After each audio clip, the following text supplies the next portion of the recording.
Hi friends, నా పేరు రాజు. మీరు చూస్తున్నారు గంపల రాజు యూట్యూబ్ ఛానల్. ఫ్రెండ్స్, ఇప్పుడు ఎక్కడ చూసినా వినిపించే ఒకే ఒక పదం game changer. Game changer cinema గురించి అదర్ స్టేట్స్ లో మంచిగా రివ్యూస్ వస్తున్నాయి, మంచిగా రెస్పాన్స్ వస్తుంది. బట్ దరిద్రం ఏంటంటే మన తెలుగు రాష్ట్రాల్లో మాత్రమే, అంటే అటు తెలంగాణ కానివ్వండి, లేదంటే ఇటు ఆంధ్ర కానివ్వండి, ఈ రెండు చోట్ల మాత్రమే ముఖ్యంగా బాగా దరిద్రమైన రివ్యూస్, అంటే కావాలని వాళ్ళు చేస్తున్న పని అనమాట. ఇంతే తప్ప సినిమా డిజాస్టర్ అయిపోయింది అని చెప్పేసి కావాలని రుద్దుతున్నారు అనమాట ఈ గేమ్ చేంజర్ సినిమా మీద. ఎందుకు గేమ్ చేంజర్ సినిమా నచ్చలేదు, అది కూడా కొంతమంది దాన్ని పదే పాత సినిమాలకు సంబంధించిన రివ్యూలు వాటిని వీటికి జోడించి కలిపి మరి సినిమాని ఎలాగైనా సరే కిల్ చేయాలి, ఈ గేమ్ చేంజర్ సినిమాని ఎలాగైనా సరే చంపేయాలి అనే ఒక ఉద్దేశంతో కావాలని చేస్తున్న కుట్ర మాత్రమే. నేను సినిమా గురించి రివ్యూ చెప్పదలుచుకోలేదు, కానీ కొన్ని పాయింట్లు చెప్తే సినిమా అసలు ఎందుకు చూడాలి, అసలు ఎందుకు నచ్చుతుంది, ఇది ఎవరికి నచ్చదు కూడా చెప్తాను. అంతే. రివ్యూ చెప్పాలనుకుంటే నేను నిన్నే చెప్పేవాడినే, కానీ ఎందుకు చెప్పలేదంటే ఒక సినిమాని ముందు జనరల్ ఆడియన్స్ వద్దకు వెళ్ళాలి. వెళ్ళిన 1-2 రోజుల తర్వాత అప్పుడు మనం ఆ సినిమా గురించి మనం డిస్కస్ చేయాలి. ఒక జనరల్ గా ఉండేటువంటి రివ్యూ ఎలా ఉంటుందంటే ఆ సినిమా అసలు దేనికోసం తీశారు, ఈ సినిమా ఒక మెయిన్ కోర్ ఏంటి, దేనికోసం తీశారు,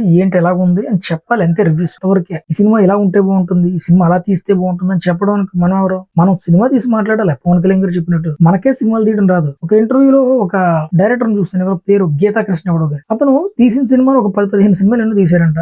అతను తీసిన సినిమాలు అన్ని ఫ్లాఫే. ఆయన కూడా ఈ సినిమా ఇలాగ తీస్తే బాగుంటది, అలా తీస్తే బాగుంటది, ఈ హీరో ఇలా తోడు, ఆ హీరోయిన్ అలాంటిది, ఏదో డైరెక్ట్ గా అతను వాళ్ళ ఇంట్లో కూర్చుంటే అన్ని అతని ముందు జరిగినట్లుగా చెప్తూ ఉంటాడు అనమాట. ప్రతి ఒక్కరినే. అది కరెక్ట్ కాదు. అలాగే దాసరి విజ్ఞానం ఒకటి ఉంటాడు. ఆడికి జ్ఞానం ఉందో లేదో కూడా తెలియదు. వీళ్ళ కెమెరాలు పెట్టుకెళ్ళి అద్దెకెళ్ళి అమ్మేసుకుని తిరిగేవాడు. వాడు కూడా ఒక రివ్యూవర్. వాడిని తీసుకొచ్చి వాడుకో తాగడానికి ముందు, తినడానికి బిర్యానీ ప్యాకెట్లు పెట్టి వాడిని ఒక కెమెరా ముందు కూర్చోబెట్టి నోటుకు వచ్చినట్టు వాగిస్తూ ఉంటారు వాడి ఛానల్ పెట్టి. అలాంటి వాళ్ళని తీసుకొచ్చి రివ్యూవర్లు అని చెప్పేసి చెప్పడం, అది జనాలు చూడడం. ఇక్కడ వాళ్ళ కథలండి అనాల్సింది. మనం జనరల్ గా చెప్పాలంటే ఈ ఇలాగా రివ్యూలు చూసే వాళ్ళు ఉంటారు కదండి, వాళ్ళతో తప్పు. అలాగే తెలుగు 360 వీళ్ళు ఈ ఉంటారు కదండి, M9, అంటే మనం పేర్లు చెప్ప ఇంకా చాలా ఉన్నాయి. ఇవన్నీ కూడా ఒక వర్గం చేతిలో ఉండేటువంటి యూట్యూబ్ ఛానల్స్, వెబ్సైట్స్. ఇవి వీళ్ళందరూ కూడా ఒక వర్గానికి సంబంధించిన మనుషులు మాత్రమే రన్ చేస్తుంటారు. మీరు కావాలంటే వాళ్ళ సైట్స్ కి వెళ్ళి ఓపెన్ చేసి చూడండి.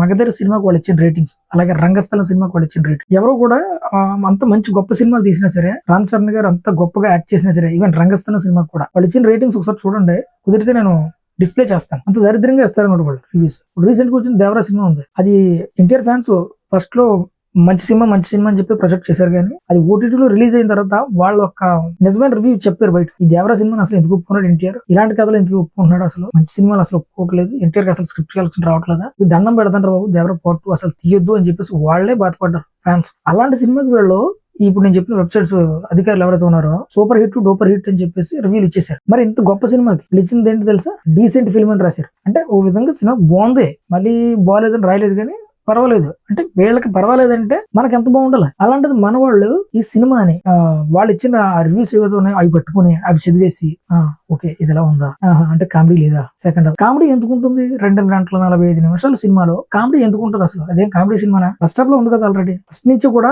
మీకు కామెడీ పెడితే అది కామెడీ సినిమా అవుతుంది. ఈ పొలిటికల్ సినిమాలో కామెడీ ఎందుకు ఉంటుంది? మినిమం సెన్స్ ఉండాలి కదా. ఎవడో ఏదో చెప్పి రాసాడంటే అదే పట్టుకుని ఎలాగా.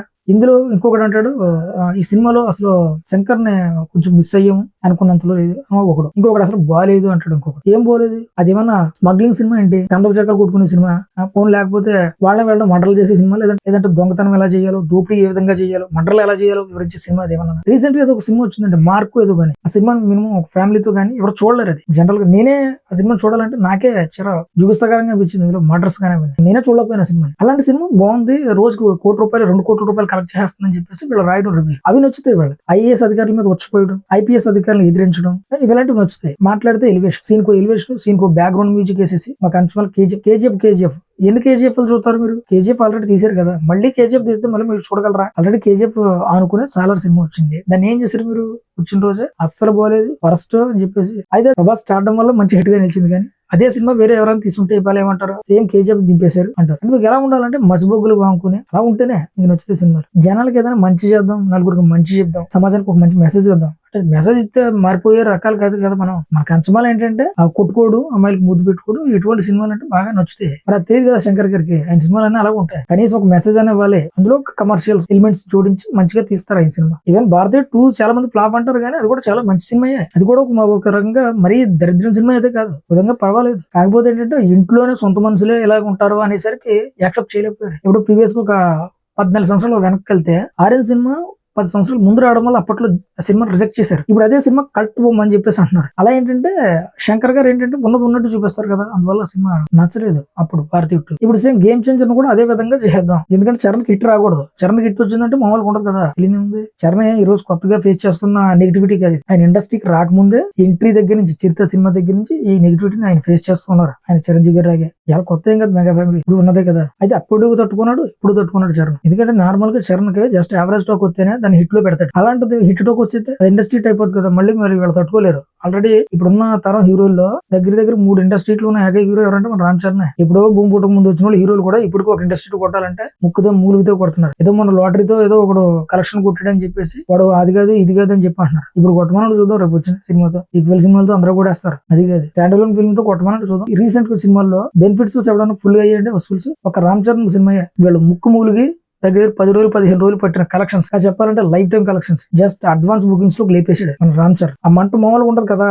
అడ్వాన్స్ లోనే ఈ నిజమైన మాస్ చూపించారంటే సినిమా హిట్ లో కొద్ది బాబాయ్ మామూలుగా ఉండదు తట్టుకోలేరు అని చెప్పి 5 రోజుల ముందు నుంచే మొదలెట్టేశారు. దయచేసి ఈ ట్రాప్ లో పడకండి. ఈ సినిమాని ఎందుకు చూడాలి అన్నదానికి నేను కొన్ని పాయింట్స్ చెప్తాను, ఖచ్చితంగా మీరు చూడండి. ప్రజలు తలుచుకుంటే డబ్బు లేని రాజకీయాలు ఎలా సాధ్యపడతాయో, ఒక పోలీస్ అధికారి ఏం చేయగలడు, ఒక జిల్లా కలెక్టర్ గారు ఏం చేయగలరు, ఒక ఎలక్షన్ ఆఫీసర్ ఏం చేయగలడు, అన్ని కూడా చాలా స్పష్టంగా చూపించాడు. ఎందుకంటే మనల్ని దోచుకుంటున్న నాయకులు ఏ విధంగా మనల్ని పరిపాలిస్తున్నారు, మనకి ఏమి ఎరేసి మన దగ్గర ఎంత ట్యాక్స్ రూపంలో గుంజుకుంటున్నారు, ఇటువంటివన్నీ కూడా చాలా స్పష్టంగా కళ్ళకు కట్టినట్టు శంకర్ గారు చూపించారు. సినిమా అంతా పక్కన పెడితే మెయిన్ గా రామ్ చరణ్ గారి గురించి ఖచ్చితంగా ఈ సినిమా ఒకసారైనా సరే చూడండి. ఎందుకంటే ఈవెన్ నేను కొంతమంది ఫ్యాన్స్ చూశాను, అంటే ఎన్టీఆర్ ఫ్యాన్స్, ఈవెన్ బాలకృష్ణ గారి అభిమానులు కూడా సినిమా చాలా బాగుందని చెప్పారు, నాతో చెప్పారు. అలాగే నాకు కొంతమంది మెసేజ్ కూడా చేశారు. చాలా మంది కూడా ఆన్లైన్ లో కానీ బయట కానీ బాలేదు అని చెప్పి అంటున్నారు. కానీ చాలా బాగుందిరా నిజంగా. రామ్ చరణ్ అయితే ఎక్సలెంట్ పర్ఫార్మెన్స్ రా. అందరూ రామ్ చరణ్ యాక్టింగ్ చేసింది రంగస్థలం అంటుంటారు, కానీ ఇది రంగస్థలం 10 రెట్లు ఉంటుందిరా సినిమా ఇది. అయితే ఆ అప్పన్న క్యారెక్టర్ ని ఇంకొక 10 నిమిషాలు పెంచితే బాగుండు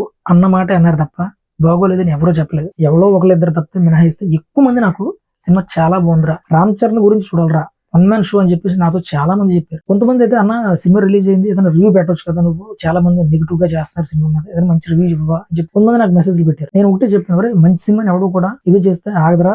ఖచ్చితంగా వాళ్ళకి అందరికీ తెలుసు రామ్ చరణ్ ఫోటాల్సి, రామ్ చరణ్ కెపాసిటీ వాళ్ళందరికీ తెలుసు. సినిమాని ఎలాగైనా సరే ఆపాలి అని చూస్తున్నారు వాళ్ళు. ఎవడో ఆపలేడు. సినిమా ఎవరికి నచ్చదురా, అందరికీ నచ్చుతుంది. ఇది ఎవరికి నచ్చదు అంటే తండ్రి సేవలు పక్కన పెట్టుకుని రాజకీయాలు చేసేటువంటి వాళ్ళకి నచ్చదు, ఇసుక మాఫియాలు చేసుకునే వాళ్ళకి నచ్చదు, అలాగే రైస్ మాఫియా చేసే వాళ్ళకి, ఇలాంటి వాళ్ళకి మాత్రమే నచ్చదు. సో ఇలాంటి గంజాయి బ్యాచ్, పేటీఎం బ్యాచ్ ఉన్నారు కదండి, వాళ్ళకి మాత్రమే నచ్చదు తప్ప మిగిలిన ప్రతి ఒక్కరికి సినిమా నచ్చుతుంది. ఈవెన్ ఫ్యామిలీ ఆడియన్స్ తో కూర్చుని అందంగా చూసేటువంటి సినిమా. నాకు తెలిసి ఈ మధ్యకాలంలో ఇంత చక్కటి సినిమా ఇప్పటి వరకు రాలేదు. చాలా బాగుంది. అంటే ఎక్కడ కూడా ఒక వల్గర్ సీన్స్ కానివ్వండి, లేదంటే తన్నుకు చావడం, రక్తపాతం సృష్టించడం, గందరగోళం సినిమా టైప్ లో అస్సలు లేదు. సినిమా చాలా బాగుంది. సినిమా చాలా నీట్ గా ఉంది. అంటే ఒక రామ్ చరణ్ గారి క్యారెక్టర్ కానివ్వండి, లేకపోతే ఎస్జే సూర్య గారి క్యారెక్టర్, మంత్రి క్యారెక్టర్ లో తను చేసినటువంటి యాక్టింగ్ అయితే నెక్స్ట్ లెవెల్. అలాగే అంజలి గారి క్యారెక్టర్, ఇక కేరా క్యారెక్టర్ కూడా చాలా ఉన్నదంతలో చాలా నీట్ గా, ఆవిడ క్యారెక్టర్ కూడా చాలా బాగుంది. అలాగే మిగిలిన ఇతర నటీనటులు కూడా చాలా బాగా యాక్ట్ చేశారు. అందరూ కూడా పర్ఫెక్ట్ గా సెట్ అయిన సినిమా. ఖచ్చితంగా చూడండి, నచ్చకపోవడం అంటూ ఉండదు. అది మీరు నచ్చలేదంటే మీరు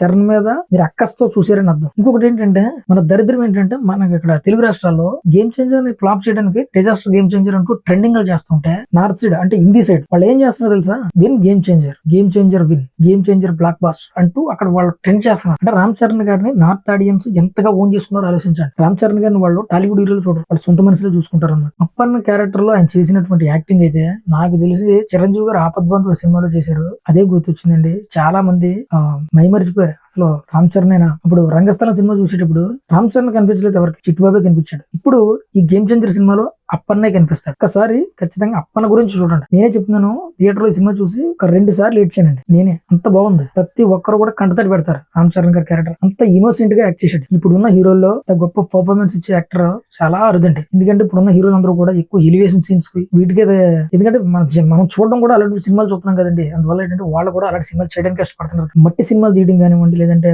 మంచి మెసేజ్ సినిమా తీయాలని ఏ హీరో కూడా అనుకోవట్లేదు. వాళ్ళు అనుకోవడానికి కారణం కూడా మనం కూడా అలాంటి సినిమాని ఆదరించట్లేదు. అందువల్ల వాళ్ళు అలాంటి సినిమాలు చేస్తున్నారు. కానీ ఈ సినిమా రామ్ చరణ్ అలా కాదు, 3 సంవత్సరాలు కేటాయించండి ఈ సినిమా. ఈవెన్ 100 కోట్ల రూపాయల సినిమాని వదిలేసుకున్నాడు ఈ గేమ్ చేంజర్ సినిమా గురించి. అంటే ఒకసారి ఆలోచించండి ఎంత డెడికేట్ గా పనిచేసాడు ఈ సినిమా. ఈ సినిమాని ఖచ్చితంగా రామ్ చరణ్ గారి గురించి అయినా సరే ఒక్కసారైనా సరే చూడండి, ఖచ్చితంగా నచ్చుతుంది. అంత బాగా చేశాడు.